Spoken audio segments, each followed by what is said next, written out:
Hello friends, कैसे हैं आप? आई एम किरण। आज का हमारा टॉपिक है mother is the purest form of love. अगर हम कभी प्यार के बारे में सोचते हैं तो सबसे पहले हमें अपनी माँ की याद आती है, क्योंकि मदर्स लव जो होता है वो प्योर होता है। प्योर इन द सेंस कि कोई सेल्फिशनेस नहीं होती, उसमें कुछ रिटर्न की एक्सपेक्टेशंस नहीं होती। ऐसा बिल्कुल नहीं होता कि अगर हमने कुछ अच्छा नहीं किया तो हम ये सोच लें कि हमारी मम्मी भी वैसा करने वाली है। Never ever it will happen. क्यों? क्योंकि जो कुदरत है, जो हमारे क्रिएटर हैं, उन्होंने ये चीज़ शो करनी चाहिए हमको। तो उन्होंने क्या ढूंढा कि हमें अर्थ पे कोई ऐसी ही चीज़ या इस ऐसा रिलेशन देना चाहिए, कुछ ऐसे एक्सपीरियंस लोगों को देने चाहिए जिससे उनको क्रिएटर का एहसास हो कि वो क्या चीज़ होगी और वो कैसा होगा। तो उन्होंने यहाँ पर माँ को भेजा, जो इमेंस लव देती है, देती है, देती है और देते ही जाती है। बीमार हो, कुछ हो, कभी उसको अपनी परवाह नहीं होती।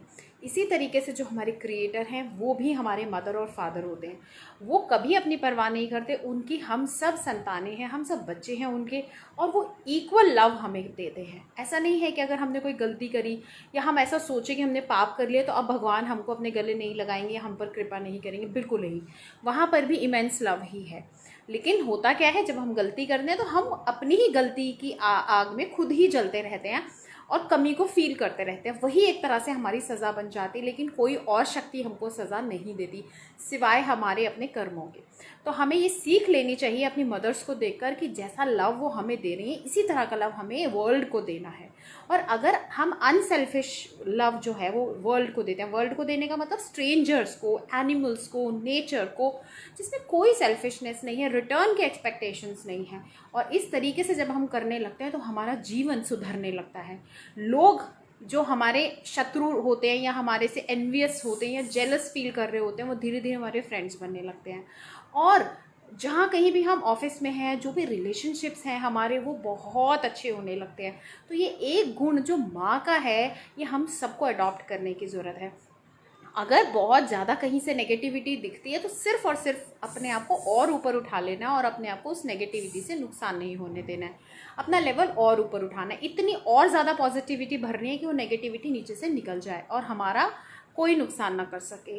तो जो, और ख़ासकर हमारे घर में जो हमारी मदर्स हैं, जो उस क्रिएटर का रिप्रेजेंटेटिव हैं और प्योरेस्ट फॉर्म ऑफ लव हमें दिखा रही हैं, सिखा रही हैं, उनकी रिस्पेक्ट करना बहुत ज़रूरी है। टाइम के साथ हम अपनी नीड्स में और अपनी फैमिलीज़ में इतने बिजी हो जाते हैं कि हमारे पास अपने पेरेंट्स के लिए टाइम नहीं होता।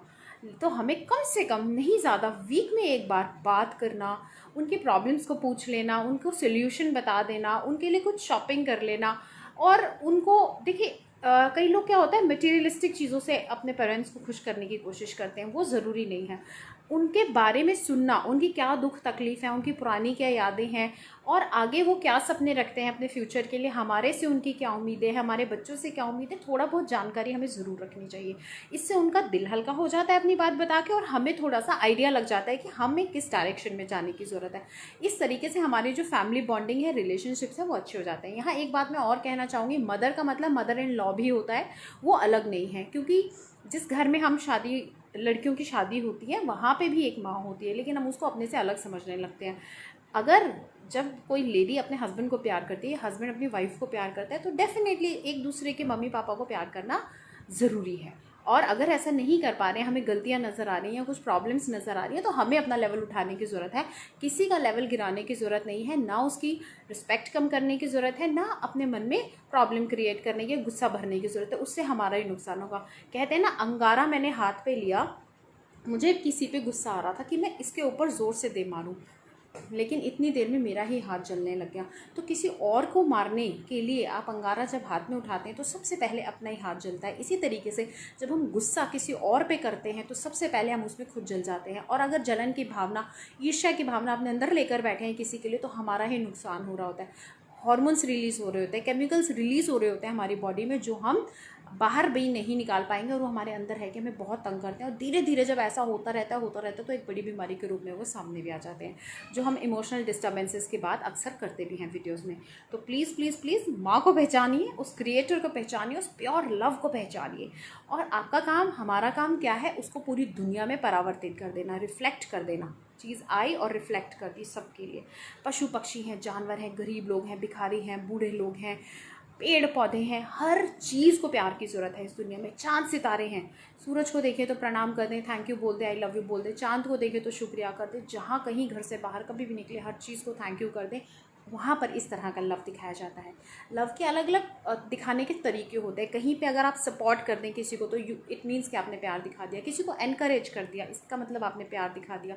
किसी की आपने तारीफ़ कर दी, इसका भी मतलब है प्यार दिखा दिया।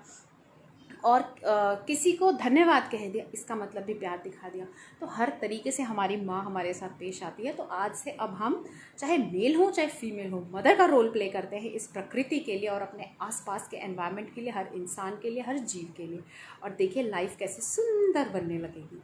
Thank you so much Kavita Sharma ji, thank you so much for being here, thank you so much for watching my video. अगर आपको ये वीडियो पसंद आए तो please do like share and comment. Thank you so much, bye bye.